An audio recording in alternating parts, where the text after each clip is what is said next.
Bukan reaping, bukan menuai dengan sukacita loh. Yang dituai pertama-tama sukacita. Orang yang berdoa akan bersukacita. Tuhan ngomong orang yang berdoa akan bersukacita. Kamu gak usah takut, karena kalau orang berdoa tahu ada Tuhan di hidupnya. Ada pembelaan, ada penyertaan, ada peluputan Tuhan. Ngerti aku. Lalu yang gak berdoa gimana?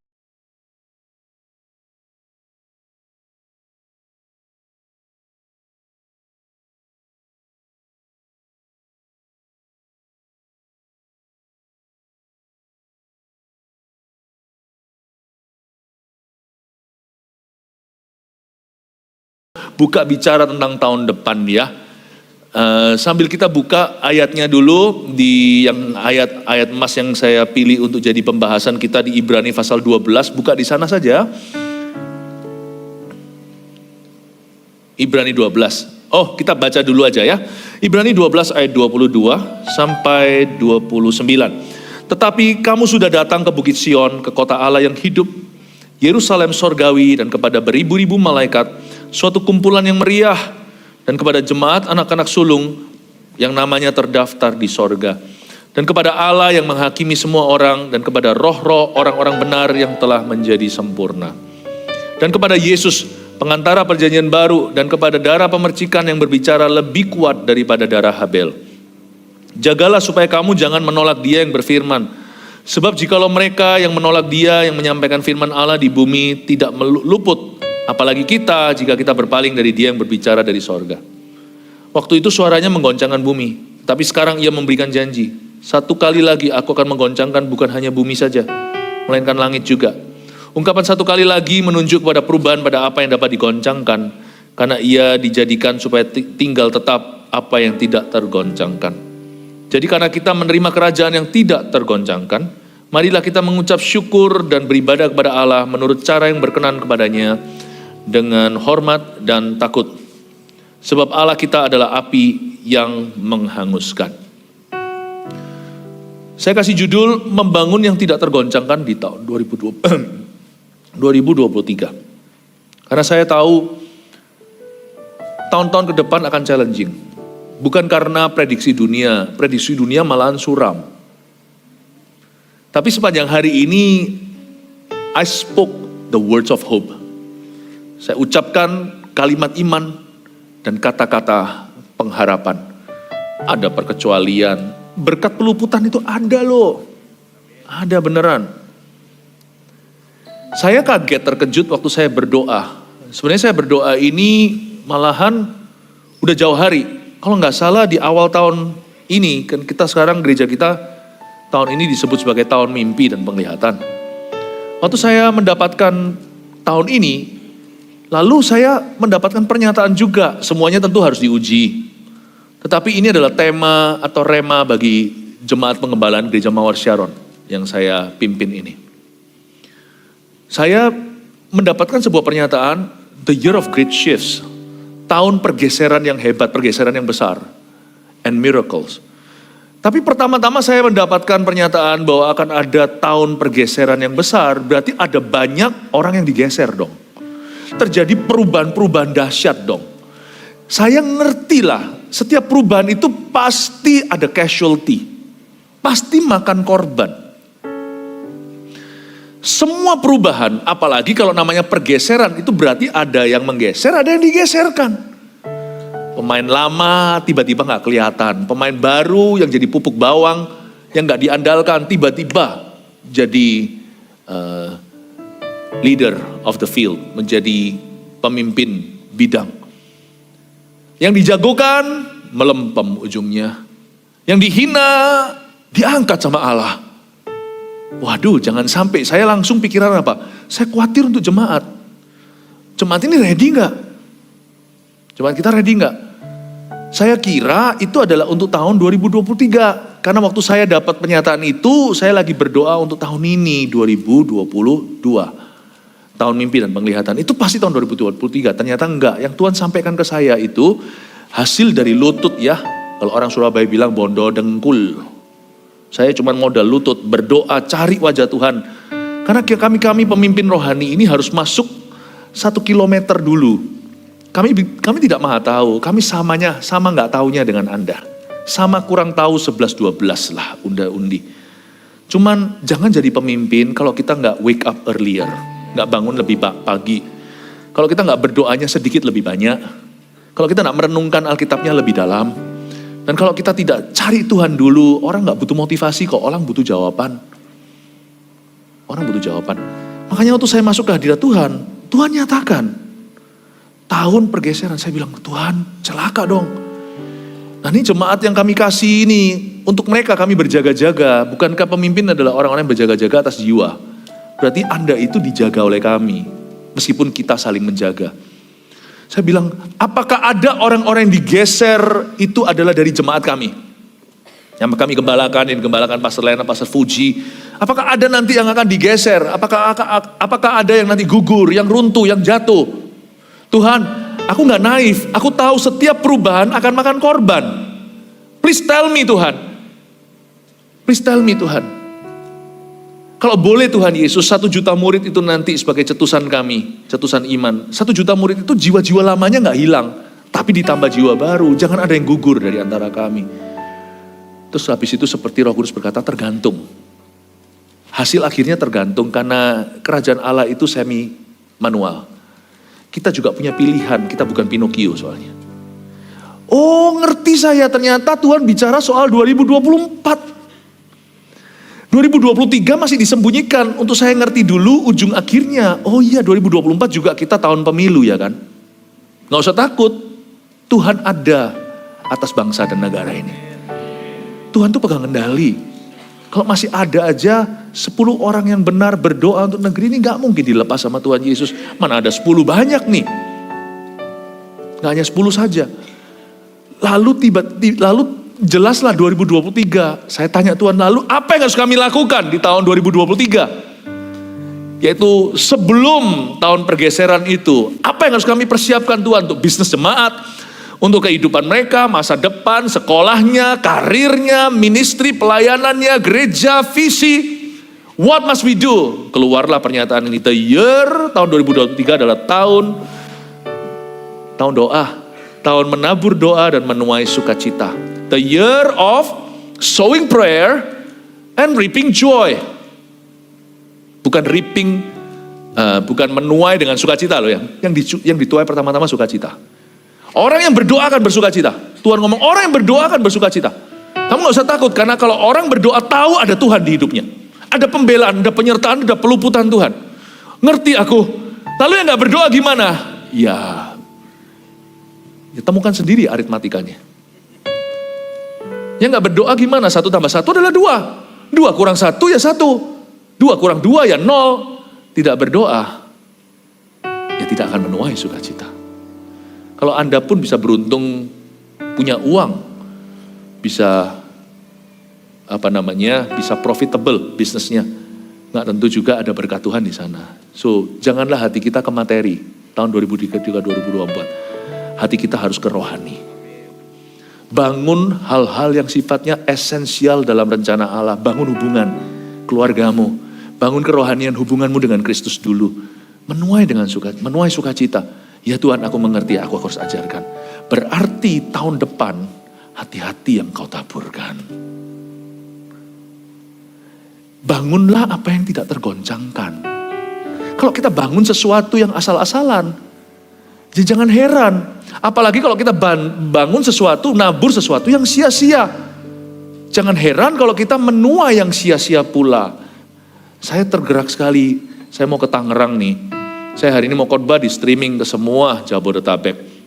Saya kira ya Tuhan, saya harus sounding karena nanti ketemu lagi kita Christmas kemudian. I need to prepare you ahead of time. Supaya kita siapkan dulu. Anda mau bangun kebun-kebunan harus shopping biji loh. Cari yang unggul dong bibitnya. Itu saya pernah makan itu stroberinya Jepang sama atau yang Korea itu gede-gede. Itu saya beruntung dibawakan teman. Itu enak banget. Memang perlu hawa dingin sih. Jadi semi manual. Tetap perlu iklim.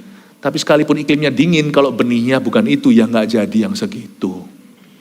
Itu namanya bibit unggul. Hati-hati benih apa yang kau bawa tahun depan.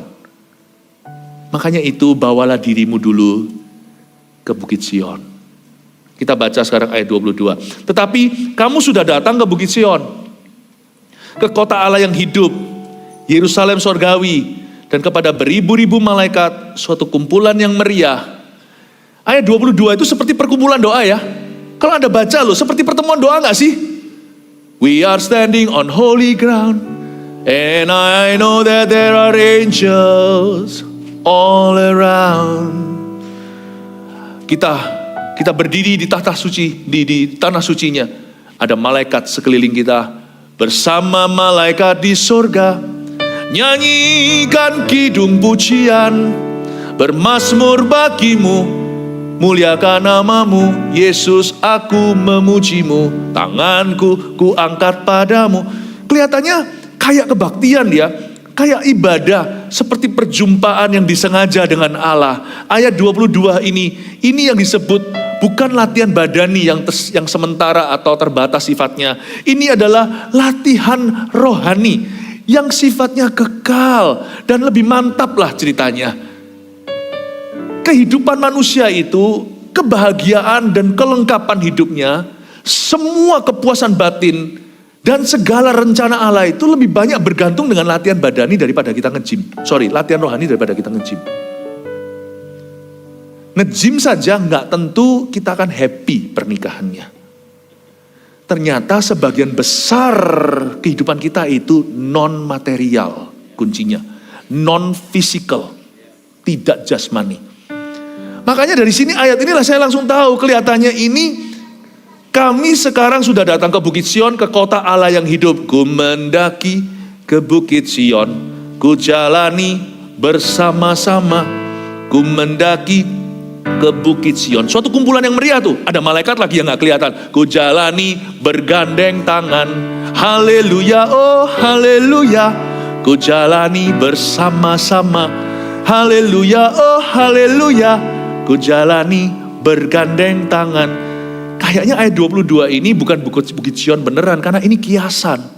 Tapi sebenarnya Bukit Sion ada artinya. Bukit Sion itu adalah bukit, di atasnya dibangun bait suci. Hari ini namanya Yerusalem. Yerusalem itu selalu berapa derajat lebih sejuk daripada utara di Nazaret dan di Galilea. Galilea itu lebih panas, kalau di Yerusalem itu lebih dingin. Karena dia itu kota yang lebih tinggi di atas permukaan laut. Yang paling rendah juga di selatan. Luar biasa, titik terendah bumi namanya Laut Mati. Tapi Bukit Sion itulah tempat didirikan kota Yerusalem, bait suci. Di atas itu pernah ada juga namanya Tanah Araunah. Tempat sekarang bait Allah, atau sekarang yang di daerah sengketa bangsa-bangsa itu loh, daerah suci yang disakralkan. Perang-perangan di sana terus rebutan. Bukit Sion itu juga tempat di mana Daud mempersembahkan korban. Tanah Araunah yang dibeli zaman dulu oleh nenek moyang Israel. Tanah Sion, Bukit Sion itu adalah ada ceritanya. Tapi Bukit Sion di sini itu ayat sebelumnya kita belum baca. Ayat-ayat sebelumnya itu memberikan comparison atau perbandingan antara datang ke Bukit Sion atau ke Sinai. Sinai itu ada di area daerah Mesir sana. Ya, Sinai. Makanya itu orang kalau mau pergi ke Sinai harus pergi ke Mesir kan, kalau mereka berziarah ke Israel. Dan Sinai yang di daerah Israel, Mesir situ itu padang gurun. Sinai itu menakutkan. Sinai itu bukan ibadah atau kebaktian. Sinai itu waktu Tuhan bicara, bahkan kalau hewan gak sengaja lewat atau pegang gunung itu harus dirajam mati. Sampai Musa pun ketakutan, bangsa Israel ngeri dan berkata, tolong hentikan Allah berbicara. Udah, kami biar dengar firman dari kamu aja secara gak langsung Musa. Kami takut dengarkan suara halilintar itu. Sinai. Jadi dari sini kita lihat comparisonnya. Yang satu adalah Allah yang ngeri, yang menunjukkan kekudusannya dan manusia tidak worthy, tidak layak. Tapi yang satunya Allah yang personal, Allah yang sifatnya pribadi. Very inviting, sangat mengundang. Come into my presence, masuklah ke hadiratku. Sebab kamu sudah datang ke Bukit Sion, ke kota Allah yang hidup. Di Bukit Sion itu ada suatu kejadian yang membuat kita bisa masuk ke hadirat Allah seenaknya. Bukan sembarangan atau semena-mena, kapan saja maksudnya. ketika tirai itu di bait suci robek dari atas ke bawah, namanya Golgota atau Kalvari, yaitu Yerusalem, kota kuno itu. Saya ulang, tapi kamu sudah datang ke Bukit Sion, ke kota Allah yang hidup. Yerusalem sorgawi, ini bukan ziarah ke Yerusalem loh ya, ini kiasan, ini arti spiritualnya. Dan kepada beribu-ribu malaikat, suatu kumpulan yang meriah, karena kamu datang. Karena kamu check in, sesuatu akan beda check outnya. Listen very well. Apapun yang tidak tergoncangkan tahun depan adalah sesuatu yang kau bawa ke hadirat Allah. Tidak kau bawa ke hadirat Tuhan, check outnya juga tidak jaminan. Sia-sialah kau membangun rumah kalau bukan aku yang membangunnya. Jadi kita harus tahu dulu satu prinsip sederhana. Whatever you bring into the presence of God, that will be unshaken. Mau tahu kenapa enggak? Kalau Anda membawa sesuatu ke hadirat Allah itu kok tidak bisa tergoyangkan nantinya. Karena apapun yang kau bawa masuk ke hadirat Allah, kalau itu tidak berkenan sama Allah, ayat terakhir langsung berbicara sebab Allah kita adalah Allah yang menghanguskan. Gak mungkin keluar, gak ada check outnya. Anda bawa masuk ke pahitan, Anda keluar pasti kemanisan. Kalau enggak, Anda tidak mungkin bisa keluar dari, tidak mungkin bisa. Tuhan itu gak bisa dipermainkan. Makanya satu-satunya sensor, apapun yang dari Tuhan di hidupmu harus kau bawa masuk ke dalam hadirat Tuhan. Segala sesuatu yang kau gumulkan dengan Tuhan, itu yang nanti beda. Sedangkan orang lain lihat suksesmu karena pengurapan, mereka mau coba niru, gak bisa. Misalkan kalau pengkhotbah mau khotbahnya plek sama Anda, orang bisa heran, khotbahnya biasa loh, kok bisa berkuasa. Orang punya toko sama, kalau perlu hijack semua chef Anda. Coba, jangan nantang tapi ayo hijack, ayo silakan. Anda kalau di hijack salah sendiri. Nggak bisa, mau di hijack gimana pun dibuat plug, jiplak sama copycat. Harganya banting lebih murah, 75.000, 150.000 satu porsinya. Tetap paling rame bentar tutup, kemudian Anda cuma sepi sebentar, lalu nanti redemption, nanti akan ditebus, kemudian seperti seolah-olah Tuhan simpan sebentar lalu bunganya diberikan. Berkatnya orang di sebelah sana yang niru Anda, tapi bukan hasil doa, cuman sirik atau iri saja, itu hanya seperti kembang tidur atau hamil anggur. Tapi Anda seolah-olah ditinggal sebentar, tapi waktu kembali nanti bukan kembang tidur. Tuhan memberikan kepada yang dikasihnya waktu dia tidur, tanpa disadari besok buka toko, loh dari mana semuanya? Tuhan sudah simpan, diberikan sampai bunga-bunganya. Sana kembang tidur, Anda dikasih bunga, di bunga beneran. Bapak ibu saudara yang saya kasihi, saya mendapatkan satu pernyataan simple yang saya ajarkan hari ini. Sebenarnya khotbah saya yang ibadah ini khususnya, not simply just teaching, but prophesying. Bukan hanya mengajar, saya bernubuat dalam pengajaran. Bahwa apapun yang kau bawa ke dalam hadirat Allah, dengan sungguh-sungguh kau gumulkan. Kalau satu hari Anda doa, satu kali gak cukup, doa lagi, doa. Gumulkan seperti Daud, seperti Yakub, gelut sama Tuhan di perjanjian lama, di kitab Kejadian. Dia gak berhenti berdoa sampai pincang kakinya, bayangkan. Aku gak melepaskan sampai engkau memberitahu aku namamu. Dia berkata, kenapa kamu harus tahu namaku? Berkati aku kalau gitu, kalau gak mau beritahu namamu. Lalu dipukullah pangkal pahanya supaya dia tahu diri bahwa mulai hari ini Israel diberkati karena Yakub bergelut dengan Allah.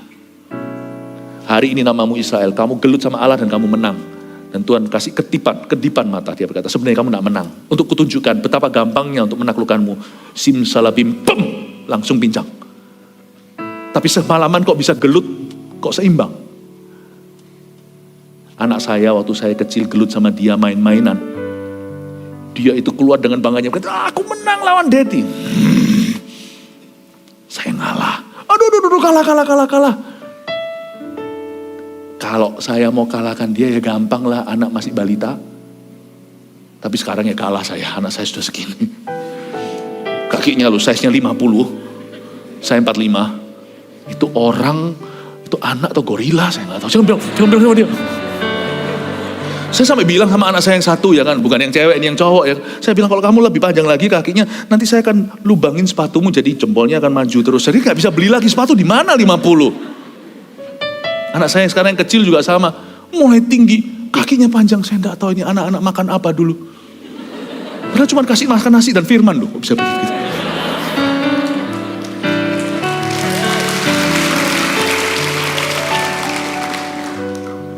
You see, apapun yang Anda bawa masuk ke dalam hadirat Tuhan, Israel itu diberkati karena Yakub gelut sama Tuhan. Jangan skip bergumul dengan Sang Maha Kuasa di tempat tersembunyi. Jangan selalu sibuknya sosial media, lalu pencitraan. Kelihatannya happy ya pernikahannya, tapi rapuh berantem terus gak keruan. Mendingan bangun mesbah keluarga daripada sibuk foto-fotoan. Saya gak anti itu, boleh silakan, tapi itu bukan intinya. Kalau Anda mau pelayanan Anda sungguh-sungguh diberkati, dan Anda mesti harus masuk dalam ruang doa. Doa benar. Dia bisa gini, dia bisa gitu. Gak usah compare dirimu dengan orang lain nanti sombong atau minder. Apapun yang menghasilkan, Tuhan harus membangunnya. Dan Tuhan tidak pernah membangun di tempat terang. Tuhan selalu membangun di tempat privat. Whatever you say, apapun yang kita katakan, apapun yang kita dapatkan di tempat tersembunyi atau privat tadi, Tuhan yang akan broadcastkan nanti di tempat umum. Your power kuasamu terletak di dalam tempat tersembunyi dengan Tuhan. Itulah Bukit Sion. Tetapi kamu sudah datang ke Bukit Sion, ke kota Allah yang hidup, Yerusalem sorgawi, kepada beribu-ribu malaikat, suatu kumpulan yang meriah. Baik itu bisnis Anda atau apa. Perhatikan dengan seksama. Bangunlah dari hadirat Allah. Jikalau bukan Tuhan yang menjaganya, sia-sialah orang bisa menjaganya. Orang senangnya kan 5 step gimana sukses. Tirulah silakan, beda hasilnya. Soal parenting gimana, harus ini itu, harus kasih motivasi. Percayalah nanti ujungnya yang bisa besarkan anak kita itu hanya Tuhan di ruang doa kita. Saya gak ajari kita doa melulu, gak bekerja, gak kerja, gak usah makan, kata Tesalonika. Tapi hari-hari ini menurut saya lebih jomplang sih. Jarang ada orang yang doa. Ada sih orang yang aneh, yang cuma maunya doa tapi gak pernah memberikan nafkah. Apalagi dia adalah kepala keluarga. Kalau sama yang seperti itu, saya akan dengan keras mengatakan, dengan tegas mengatakan, berhentilah berdoa. Mana ada pendeta suruh orang berhenti berdoa, I will do it. Stop praying, start working. Stop talking, start acting. Saya akan bicara seperti itu dengan terus terang. Berhenti berdoa, mulai kerja. Berhenti ngomong doang, mulai melangkah. Tapi menurut saya sih jarang sih orang yang aneh gitu sekarang. Sekarang lebih banyak orang yang normal, yaitu kerja terus gak pernah doa. Coba siapa orang aneh angkat tangan? Gak ada. Siapa orang normal angkat tangan? Gak berani angkat tangan semuanya. Ini orang normal yang aneh.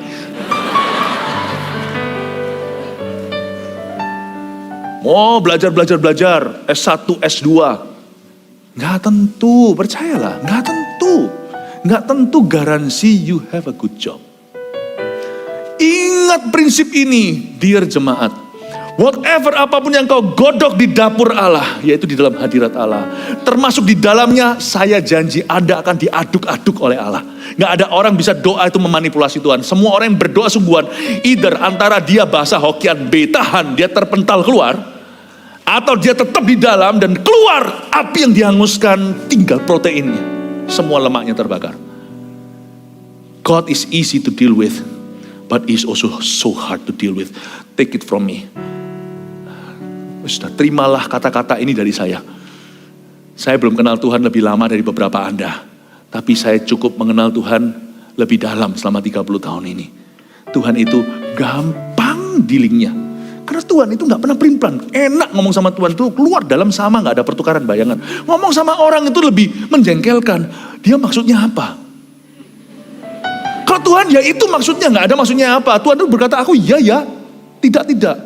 Aku ya dan amin. Kalau enggak aku bilang tidak. Enak sama Tuhan, gampang, mudah sekali bergaul dengan Tuhan. Makanya orang berkata bergaul sama Tuhan itu untuk orang istimewa. Oh itu orang salah ngomong begitu.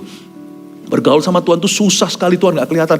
Tak beritahu ya, sama orang yang kelihatan lebih membingungkan. Ada bagus bajumu Memuji atau iri? Kalau Tuhan memujimu, dia memujimu. Kalau dia menegurmu, dia menegurmu. Lebih baik gak kelihatan. Dia apa adanya. Supaya kita tidak terpukau dengan sesuatu, misalnya kilauannya. Supaya kita bisa lihat karakternya, jangan lihat Tuhan. Jangan lihat fisiknya. Nanti ada waktunya kalau karakter kita sudah teruji, kita ke sorga, kita akan lihat Tuhan anyway. Bergaul sama Tuhan itu gampang. Tapi ya, saya peringatkan ya, susah banget. Tuhan itu satu pribadi yang saya gak bisa tekukkan. Setan bisa takluk. Kita pakai dalam nama Yesus, dia takluk. Tuhan, don't even try. Dia kalau sudah berkata, no. Ayolah, no. Musa kurang dekat apa sama Tuhan? Merengek-rengek kan? Ayolah, aku masuklah ke tanah Kanaan. Ayolah masuk tanah Kanaan. Tuhan bilang, don't talk to me about that anymore, ha? Coba baca tuh. Don't even try to talk to me about that anymore. Tapi Tuhan tuh baik ya. Musa masuk. Musa masuk. Masuk ke Bukit Sion. Langsung gak tanggung-tanggung. Dulu mau masuk sama Yosua, sekarang masuknya sama Yesua. Masuk sama Yesus. Berdiri di sampingnya dengan Elia. Wow, retreat di sana. Mau dibuatkan tenda. Musa masuk. Tapi kalau sama Tuhan, gak bisa ditekuk. Tunggu nanti Musa di sorga, Tuhan kata, kasihan deh lu. Sini. Bapak bilang, turun. Briefing. Kamu pakai seragammu seperti ini anak-anak tadi yang S-Pro. Ya, yang kayak ini, S-Pro. Kamu briefing. Elia, kamu briefing putra Allah. Yesus dari sisi kitab Nabi. Musa, kamu dari kitab Taurat. Briefing. Begini ya nanti. Bukannya Yesus gak mau tahu. Tapi Yesus juga anak manusia. Semua yang Tuhan katakan di Kalvari, di atas hal penyalipannya, itu semua sudah ada briefingnya di Taurat. Sudah selesai, aku haus, semua itu gak ada keisengan. Semua itu dalam nubuatan. Kamu masuk ke sana. Ya sudahlah, mestinya bukan kamu mungkin yang turun. Mestinya Henok misalkan, gak tahu ya, ini saya spekulasi. Tapi Musa aja turun, kasihan kamu. Ngenes sekali tuh setiap kali melihatin Kanaan, aku kepingin ke Kanaan, ya sudah kamu turun sekarang. Tuhan itu tidak perlu kau kandani. Paham maksudnya? Dia tahu sendiri. Dia maha smart. Jangan coba outsmart him, jangan coba kita itu sok kenal, sok dekat. Saya paling takut ngeri sama Tuhan, tapi saya paling happy dan cinta juga Tuhan. Aneh ya, satu pribadi ini membuat saya nano-nano perasaan. Saya paling happy kalau sama Tuhan, ketemu Tuhan, seperti yang kalau anjing saya ketemu saya. Wah, tapi sekali masuk kalau saya menyembunyikan sesuatu atau kalau hati nurani saya menuduh ada sesuatu yang memang harus saya bereskan. Percayalah, Anda tidak bisa basa-basi, orang lain bisa ya. Kalau mungkin ngomong sesuatu yang penting lalu Anda ngomong, rambutnya bagus, iya rambutku tuh nyalon di sini, langsung gampang sekali dialihkan. Tuhan nggak bisa gitu. Kembali lagi. Nah Tuhan begini ya, kembali lagi. Bagaimana dengan dosamu itu? Tapi Tuhan itu ya bagus ya Tuhan. Kemarin kebangun, wah aku percaya Tuhan. Seluruh bumi akan penuh kemuliaan. Kamu jangan terlalu rohani kata Tuhan. Gimana dengan dosamu? Gak bisa ditekuk. Don't even try. Don't even try. Makanya semua yang masuk ke hadirat Allah sudah disensor oleh sorga. Tapi doa juga bisa basa-basi loh. Doa yang gitu lihat ya, kalau Anda semakin doa, semakin gak dengar suara Allah, berarti Anda ngotot doanya. Apa yang kau doakan, tidak kau pakai untuk hawa nafsumu. Sebab doa yang sesungguhnya, pasti Tuhan berbicara setelahnya. Kalau gak bicara, berarti Tuhan diemin. Kalau diam, ayat yang tepat adalah, be still and know that I am God. Diam. Dan ketahuilah bahwa aku adalah Allah. Kamu jangan banyak bicara. Tuhan aku mau gini, aku mau gini. Tuhan itu baru ramah ketika kita itu menyerah. Oh ya Tuhan, oh kasihan sini-sini Musa kamu turun ke Kanaan. Tapi waktu Musa, ayolah Tuhan, Tuhan. Mau tahu, Tuhan kalau diam, 20 tahun langsung hening di bumi, setengah jam di sorga. Itu kalau Anda baca di kitab Wahyu, waktu Tuhan diam, malaikat gak berani masuk. Ada asap keluar dari bait suci di sorga itu, Anda lihat, Anda baca. Dari singgasananya ada asap, semua gak berani dekat. Elia semua ngeri, meskipun mereka sudah selamat, mereka semua sudah ada di sorga, Musa segala. Gak ada satupun orang kudus, gak ada satupun ribuan malaikatnya yang berani mendekat. Makanya setengah jam di sorga itu, terjadi keheningan, hening cipta. When God is quiet, don't force him. Because you are going to reap punishment. Ada satu jenderal di atas segala jenderal, panglima di atas segala panglima, raja di atas segala raja. Don't negotiate when he's decided. Disinilah banyak orang Kristen kebentur dengan kedaulatan Allah. Mereka tidak ketemu dengan Bukit Sion, mereka ketemu sama Sinai. Hati-hati loh Bapak Ibu. Jangan memperlakukan Tuhan begitu tahun 2023. Kalau Anda mau nyaman hidupnya. Hidup gak tentu nyaman. Tapi kalau mau nyaman hatimu, jangan begitu. Apa yang saya sampaikan Anda bisa mengikuti enggak? Saya coba menceritakan sesuatu yang sifatnya pewahyuan dalam firman ini. Yang sesuatu yang mungkin Anda kalau baca Anda akan lihat. Tapi saya berdoa supaya Anda bisa lihat karakter Allah dalam hal ini. Semoga saya bisa merepresentasikan Allah yang ku kenal itu seperti apa dengan harapan jemaat bisa mengenalnya. Kalau Anda tahu memperlakukan Allah dengan benar tahun depan, segala sesuatu akan berjalan dalam kebenaran dalam hidupmu. Itu yang disebut carilah dahulu kerajaan. Itu bukan kerajaannya, salah, rajanya. Carilah dahulu kerajaan dan kebenarannya. Itu bukan kerajaannya, bukan kebenaran teorinya. Itu bukan pengajarannya, rajanya. Kebenaran itu Tuhan, akulah kebenaran. I am the truth. Amin. Jadi kalau kita membangun yang tidak tergoncangkan, kita tidak boleh lancang dengan Tuhan. Kita harus tahu menempatkan diri di hadapan yang Maha Kuasa. Menurut saya banyakkan kenapa hari ini gereja kurang direspek di seluruh dunia. Itu karena gereja salah representasi. Dan jemaat juga akhirnya ugal-ugalan. Kita kalau nggak hati-hati, kita memperlakukan Tuhan seolah-olah sinterklasik. Mau gini. Terlalu mudah kita dengar suara orang Kristen berkata, aku kecewa sama Tuhan. Belajar dari orang Yahudi itu masih hidup dalam perjanjian lama. Gereja Yahudi atau non-Yahudi itulah gereja perjanjian baru. Mereka nggak berani nyebut namanya Tuhan aja dikasih YHWH. Itu bukan untuk kita berdebat nama-nama Allah. Saya nggak mau ganti nama Allahku. Aku tetap menyebutnya Yesus. Aku tetap dia sebut Allah. Udahlah nggak usah aneh-aneh. Hidup tuh pendek, kenapa kita ganti-ganti? Cuman supaya Anda mengerti. Kata-kata Yahudi untuk menyebut Allah itu disingkat, dia nggak berani sebut nama penuhnya. Takut kurang ajar. Takut lancang mulut. Dia nggak berani karena dia merasa bibirnya itu untuk dilalui kata Tuhan itu kotor. Nggak selayaknya karpet merah adalah lidahnya. Yang merah juga enggak, pink juga enggak. Lidah kita itu loh. Itu nggak layak. Kita orang Kristen yang lebih kenal Tuhan dan penggenapan. Mereka masih mengira Yesus itu hanyalah Rabi. Kita yang udah tahu wujudnya ini loh. Kita bisa berkata kecewa sama Tuhan dan sebagainya. Menurut saya, gimana hidup kita gak tergoncangkan? Kalau hubungan kita dengan Tuhan goncang. Kalau worship kita goncang sama Tuhan. Pengenalan kita goyang. Orang yang gak tergoncangkan, apapun yang dia bangun, Mazmur 1 itu, gak semudah merenungkan firman itu baca berapa ayat lalu pasti dapat berkat. Enggak. Tapi orang yang baca ayat dan ngerti karakter Allah. Ini bukan bicara soal pengetahuan. Ini pengenalan. Apa yang saya sampaikan ini bukan pengetahuan. Ini bukan sesuatu yang saya dapatkan dari sekolah teologi. Karena orang gak akan bisa lihat Bukit Sion gini, baca ayat gini aja. Ribu-ribu malaikat, suatu kumpulan yang meriah. Anda gak bisa kupas. Ini bukan dari sekolah teologiaku. Ini dari pengenalanku akan Tuhanku. 30 tahun tuh saya bisa kupas satu ayat begini. 30 years. Bukanlah orang yang merenungkan firman, apapun yang diperbuatnya berhasil. Orang yang merenungkan firman siang dan malam, dia mudeng, ngerti. Itu yang dijamahnya apapun berhasil. Sebab apapun yang dijamahnya setan lari. Apapun yang dijamah oleh orang yang mengenal Tuhan. Tuhan yang membangunnya sehingga tidak sia-sia. Allah yang menjaga kotanya. Amin Bapak Ibu Saudara. Saya harap Anda bisa nangkap ini.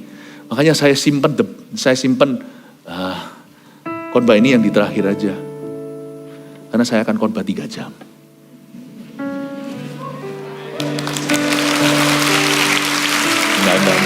Thank you. Saya tahu Anda haus, antri tadi. Saya tadi pagi kelihatan jemaat antri. Saya sama Pastor Fuji lari ke belakang gitu. Saya bilang sorry ya harus antri. Ya memang iman kami sampai sekarang belum bisa dapat gedung yang lebih besar. Nanti suatu hari, sorry. Ya, saya tahu Anda haus sekali, tapi saya nggak akan khotbah 3 jam kok ya. 2 jam setengah. Ya, apapun yang dibawa ke dalam hadirat Allah, doa kepada Yesus tidak tergoncangkan. Kita lihat sekarang ayat berikutnya. Ayat 25. Jagalah supaya kamu jangan menolak Dia yang berfirman. Ayat 23 dulu ya. Dan kepada jemaat anak-anak sulung yang namanya terdaftar di sorga. Jemaat anak-anak sulung maksudnya apa? Yang namanya terdaftar di sorga. Jemaat anak-anak sulung itu bukan gereja mula-mula. Tapi koko-koko kakak-kakak rohani dalam kerajaan Allah. Orang-orang yang punya pengenalan akan Allah. 1 Yohanes berkata, kepada kamu anak-anak karena kamu tahu dosamu diampuni. Itu masih levelnya children. Kita harus dewasa rohani. Kita gak boleh hanya teori. Kita harus mengenal Allah sungguhan. Anak-anak muda kamu kuat, kamu bisa mengalahkan si jahat. Tapi kepada kamu, bapak-bapak. Karena kamu mengenal Allah. Bagus ya? Itu bukan bicara soal usia loh. Karena orang yang sudah tua tapi kekanak-kanakan juga ada. Orang yang masih muda tapi bijaksana seperti orang tua juga ada. Jadi dan kepada jemaat anak-anak sulung yang namanya terdaftar di sorga itu bicara tentang orang-orang yang dewasa iman. Kakak-kakak rohani dalam kerajaan. Kepada jemaat anak-anak sulung yang namanya terdaftar di sorga. Kepada Allah yang menghakimi semua orang. Dan kepada roh-roh orang-orang benar yang telah menjadi sempurna. Itu orang yang sudah mati. Kita gak bisa disebut roh yang sudah sempurna sampai kita meninggal dunia. Atau Tuhan datang kembali, kita di dalam tubuh kemuliaan. Dan kepada Yesus pengantara perjanjian baru. Dan kepada darah pemercikan yang berbicara lebih kuat daripada darah Habil. Jagalah. Lihat ya. Perjanjian dan darah berbicara. Perjanjian dan darah berbicara. Berarti Allah kita bukan Allah yang mati. Our God can speak. Our God can speak. Ini good newsnya. Terlalu overrated. Aku gak bisa dengar suara Allah. Gimana? Keluar dari penasaran. Kalau orang mencari Tuhan dalam kehidupan, dia pasti dengar suara Tuhan. Domba pasti bisa dengar suara gembalanya. Oh iya, Pastor Philip, saya pasti bisa dengar suara Tuhan. Bisa. Dengar suara setan bisa kok. Dengar suara setan bisa kan? Karena hati kita ke arah sana. Tidur di kamar sendirian malam-malam matikan lampu takut. Lalu ada bunyi.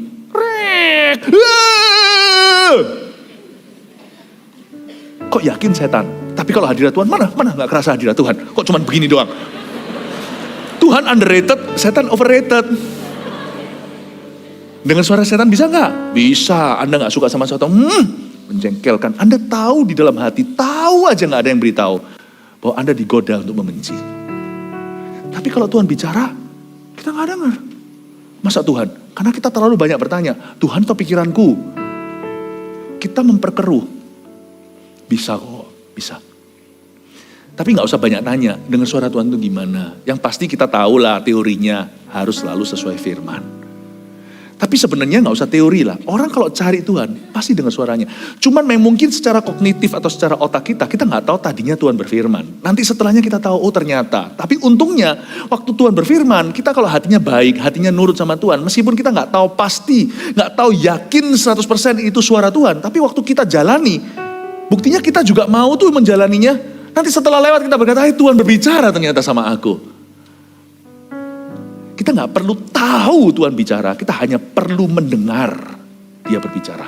Kita gak perlu tahu suara Allah itu seperti apa, kita hanya perlu mendengar suaranya. Pejamkan matamu sebentar aja. Jangan takut, dompetmu tidak akan diambil siapa-siapa. Pejamkan sebentar, pejamkan sungguhan yang buka mata. Nanti biarkan, ya sudah gak usah ngancem. Oke ya. Shalom, suara siapa ini? Halo, suara siapa? Oke, bisa dibuka matanya. Tahu suara saya? Coba jelaskan suara saya kayak apa. Serak-serak basah? Ya enggak. Suaranya merdu, tinggi? Ya enggak. You just know it. You just know it. Anda tahu aja. Kenapa? Karena dari tadi kita sudah jalan berapa menit ini, saya bicara. Anda udah terbiasa. Waktu kita baca Alkitab, kita tahu aja nanti tiba-tiba continuation atau kelanjutannya ada suara Tuhan menuntunmu ke kiri kanan. You just know it. Coba jelaskan sama orang kalau cuma dari penasaran atau pengetahuan. Suaranya seperti apa Tuhan? Nggak akan tahu. Tapi kalau Anda mencari sungguh-sungguh, Anda akan ketemu. Amin. Karena Tuhan itu adalah Allah yang berbicara, perjanjian kepada Yesus pengantara perjanjian baru. Dan darahnya, darah kepada darah pemercikan yang berbicara lebih kuat daripada darah Habil. Our God, His testimony, bicara tentang perjanjian dan darah itu berarti testimonialnya Allah. Allah kita adalah Allah yang bersaksi. Jadi dia bukanlah Allah yang suruh kita kesaksian atau suruh kita bersaksi kemana-mana. Allah kita sendiri adalah Allah yang bersaksi. Roh Kudus disebut roh kesaksian. So don't worry, He will speak to you and you will know it. Dia akan bicara kepadamu dan Anda pasti akan tahu. Sekarang aja karena belum perlu, Anda enggak tahu. Jadi kalau mau dirumuskan, dipikirkan, enggak ketemu. Gimana ya? Tapi waktu nanti Anda butuh, Anda pasti tahu. Yes, itu loh tadi.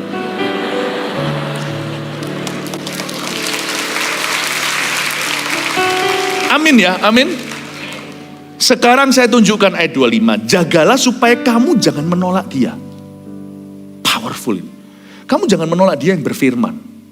Sebab jikalau mereka yang menolak dia yang menyampaikan firman Allah di bumi, tidak luput apalagi kita jika kita berpaling dari dia yang berbicara dari sorga. Waktu itu suaranya menggoncangkan bumi, tapi sekarang ia memberi janji, satu kali lagi aku akan menggoncangkan bukan hanya bumi saja, melainkan langit juga. Perhatikan lagi ayat ini. Ayat berapa tadi? Ayat 25. Jagalah supaya kamu jangan menolak dia yang berfirman. Kita justru jangan takut, jangan khawatir kalau kita gak dengar suara Allah. Khawatirlah kalau dia bersuara, kita tahu. Lalu kita pura-pura gak tahu. Jangan menolak dia itu berarti gak ada kata-kata jagalah supaya kamu jangan kelewatan dia yang berfirman. Atau kamu jangan sampai luput dengan suaranya. Gak ada. Penulis Ibrani sangat yakin, domba pasti dengar suara gembalanya. Cuman kalau belum dengar ya memang belum waktu untuk, karena gak butuh untuk itu. Bukan butuh untuk itu, kadang-kadang kita paksa Tuhan bicara karena nafsu. Ya Tuhan gak mau ngomong lah. Tapi nanti kalau memang sungguh butuh di mata Allah, Tuhan tahu kita perlu, dia pasti bicara. Dan kita pasti tahu, memang semua harus sesuai dengan firman Allah.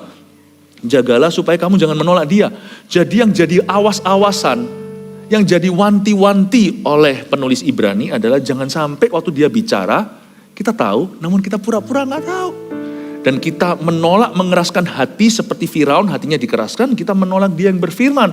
Tapi sekarang ada level kedua di dunia ini. Tuhan bukan ditolak karena dia berfirman. Tuhan ditolak karena dia tidak berfirman. Saya pernah sekali ketemu sama anak muda yang kecewa sama Tuhan, akhirnya memikirkan untuk tidak jadi orang Kristen. Pasti dia keluar dari gereja karena dia berdoa puasa. Dia puasa beneran dan minta Tuhan bicara sama dia tentang pasangan hidupnya. Tuhan, karena dia memang lagi senang satu cewek. Dia ngamuk sama Tuhan karena Tuhan tidak bicara apa-apa. At least saya kagum sama dia jujur, Tuhan tidak bicara apa-apa.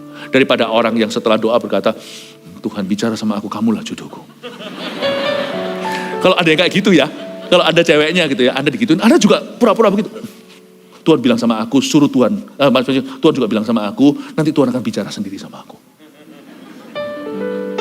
Ya, kalau ada orang menodong Anda, dan berkata, kamu jodohku. Tuhan bilang sama aku, Tuhan bilang sama, nanti gini. Tuhan bilang, gimana tadi? Kamu jodohku karena Tuhan bilang sama aku. Gampang. Oh, Tuhanmu ya Tuhanku kok. Kenapa Tuhan gak bilang sama aku? What's wrong with me?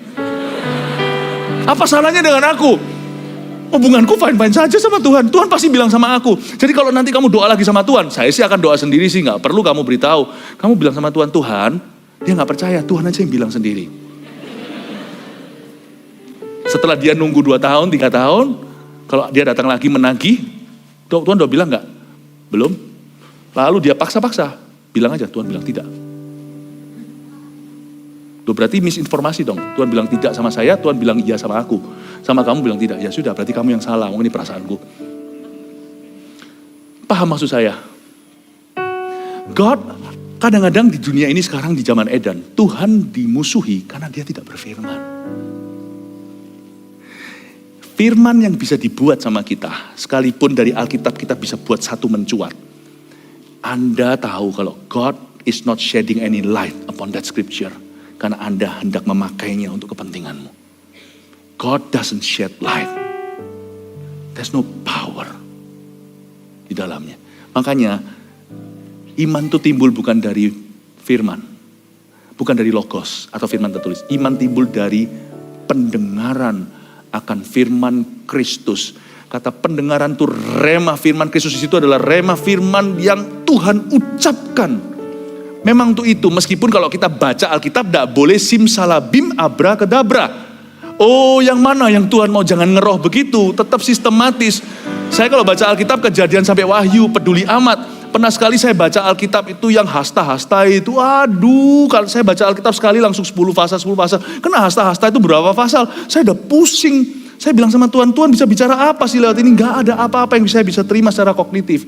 Tapi gara-gara hasta-hasta itu, dulu saya itu orangnya emosional. Saya pindah-pindah negara itu karena perkelahian. Ya.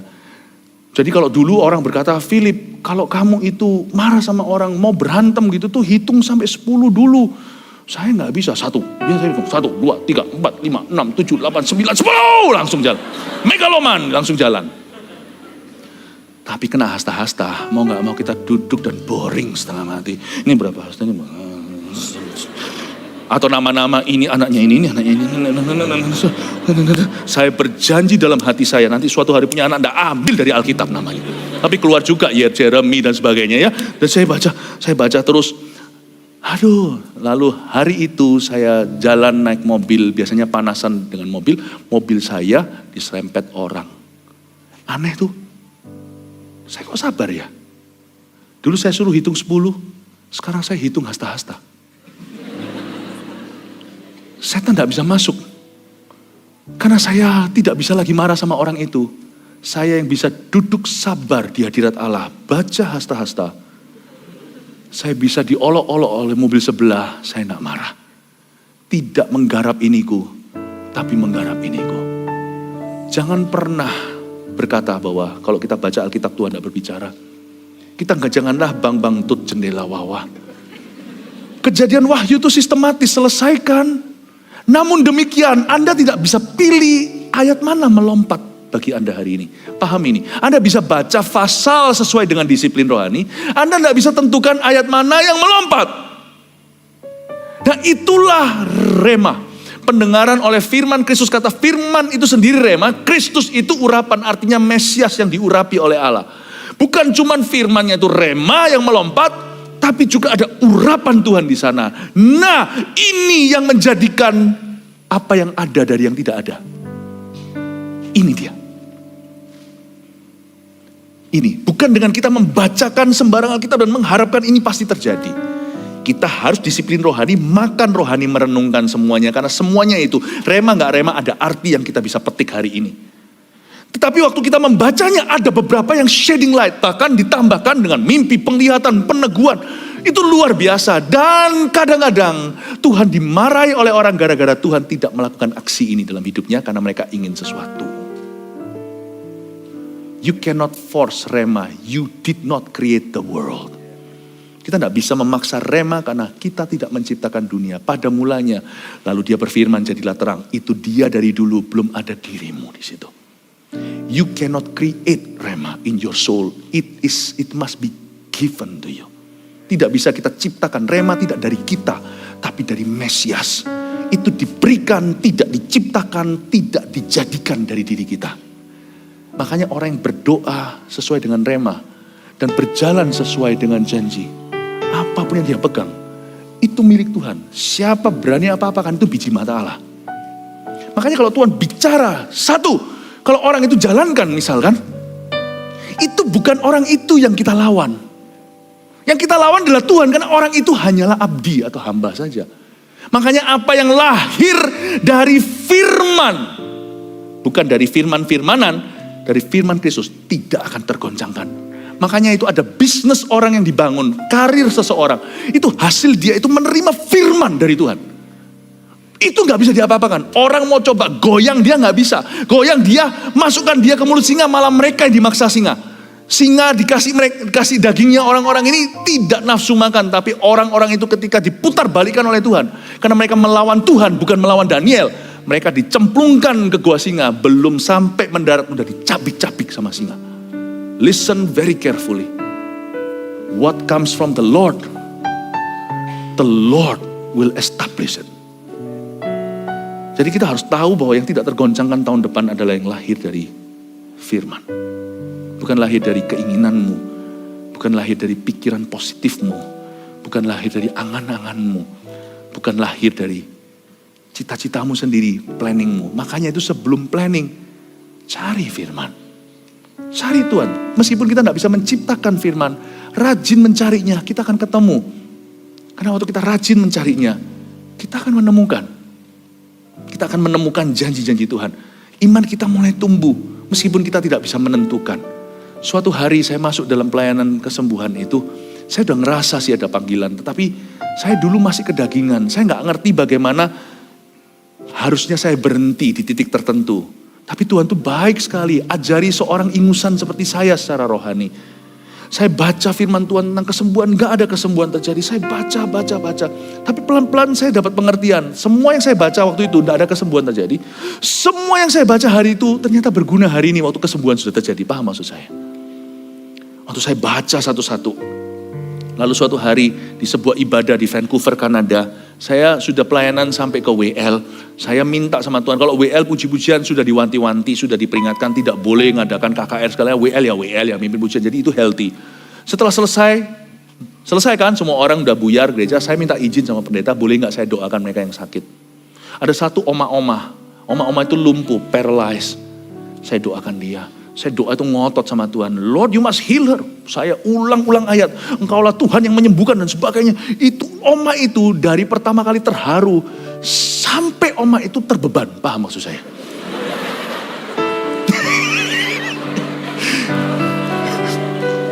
Dia dari percaya sama saya sampai dia harus jalan demi saya. Kalau saya tahu gimana, kasihan. Oma itu goyang-goyangkan kakinya. Ada satu orang waktu itu di gereja itu yang tidak karismatik. Karena gereja di Kanada, di Amerika, di mana itu yang orang-orang perantauan kan dari macam-macam latar belakang. Ada yang dari ini denominasi ini itu. Ada satu itu nggak pernah dapat penglihatan apa segalanya. Dia lagi makan di ruangan bawah. Udah fellowship nih ceritanya, makan makanan Indonesia tante-tante yang buat. Lalu tiba-tiba dia melihat. Dia melihat Tuhan di tahta. Enggak pernah nih. Orang kalau sering bilang penglihatan, orang gitu ya kita bisa uji dulu. Tapi kalau orang enggak pernah dan anti itu tiba-tiba melihat sesuatu, Anda enggak usah uji lah. Enggak, rasanya. Anda harus tahu mungkin dia melihat sesuatu. Nah beritanya Anda bisa uji apakah dari Tuhan atau setan. Dia sampai nangis, dia sampai gemetar berkata aku dapat penglihatan. Dalam penglihatan itu dia lihat Tuhan di atas tahta, enggak kelihatan mukanya dan ngomong satu kalimat. Suruh Philip pulang.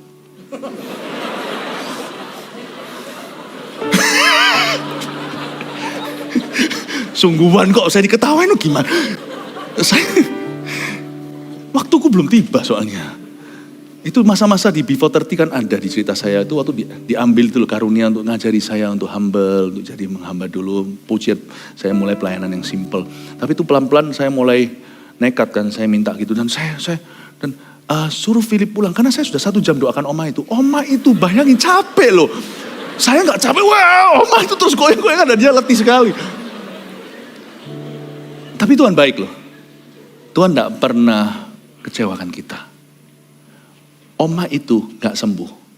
Itu saya kecewa sama Tuhan lama. Sekarang saya ngerti, kan gak lahir dari firman. Itu lahir dari kerinduanku akan firman. Oma itu gak sembuh. Anaknya. Jadi anaknya itu, saya itu teman cucunya. Jadi ini oma sudah tua. Itu anaknya dia itu udah pria umur 55 ke atas, 55. Dan anaknya itu ngalami koroner. Dan sembuh seketika, sesuatu terjadi, saya gak taunya langsung hari itu. Bulan depannya dia cek lagi mestinya operasi kayak atau apa. Gak jadi karena tiba-tiba normal semua.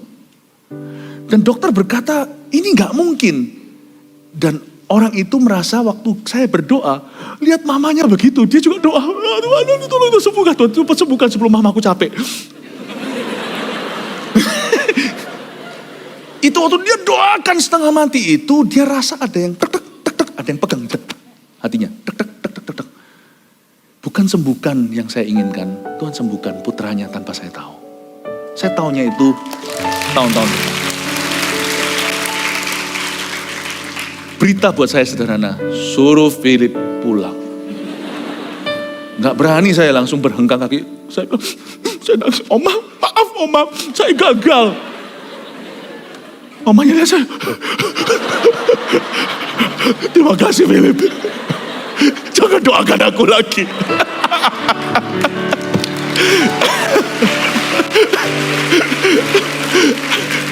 We all have our stupidity. That's the stupid me. Apa yang tidak lahir dari firman ya? Yang terakhir aja, dengan ini selesai. Thank you sudah sabar-sabar di overtime sedikit, gak apa-apa ya. Saya dengar-dengar luar macet sekali. Luar biasa.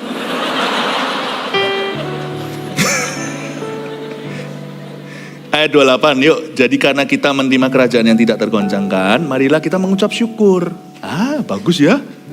Ucap syukur aja deh. Apa yang tangan kita bisa temukan, lakukan. Mengucap syukur. Dan beribadah kepada Allah menurut cara yang berkenan kepadanya. Gimana sih cara berkenan? Dengan hormat dan takut. Sebab Allah kita adalah api yang menghanguskan. Ingat ya, simple ini aja, lot atau bagian kita. What is our lot? Parking lot itu tempat parkir E12, B1 di basement 1, E12. Ingati lo mobilmu, banyak orang hilang. Parkir mana mobilku tadi? Jangan sampai lupa diri. Our lot is simple. Do everything with thanksgiving. Lakukan semuanya dengan ucapan syukur dan dengan hormat dan takut, maksudnya dengan integritas yang tinggi. Tugasmu cuman itu, hai parking lot kendaraan Tuhan. Kita kan hanya kendaraan. Cuman itu saja. Ingat E12 basement 2. Jangan lupa do everything with thanksgiving. Lakukan dengan ucapan syukur dan dengan integritas. Percayalah nanti Tuhan sendiri yang campur tangan pada waktunya. Jangan sampai kena sekak sama Tuhan seperti saya. Suruh pulang. Ada nanti ya, lebih baik kita dengar kalau saya gak keterlaluan, masa Tuhan begitu. Menurut saya Tuhan berfirman sama saya hari itu, penglihatan pada wanita itu. Dia adalah ibu pendeta sih, salah satu ibu pendeta di sana. Di barat situ yang gak percaya gitu-gituan. Tapi dia bisa dapatkan itu. Menurut saya sih penglihatan itu bukan untuk saya. Saya itu dimarahi dengan kasih. Penglihatan itu untuk oma itu. Tuhan itu bela oma itu. Let her go. Hai Firaun, lepaskan umatku. Ini 3, udah ditulis ya. Kok udah dikeluarin dulu. Ya udah, ini adalah review kita hari ini. Membangun yang tidak tergoncangkan di tahun 2023 adalah sebagai berikut. Apa yang dibawa di dalam doa kepada Yesus tidak tergoncangkan.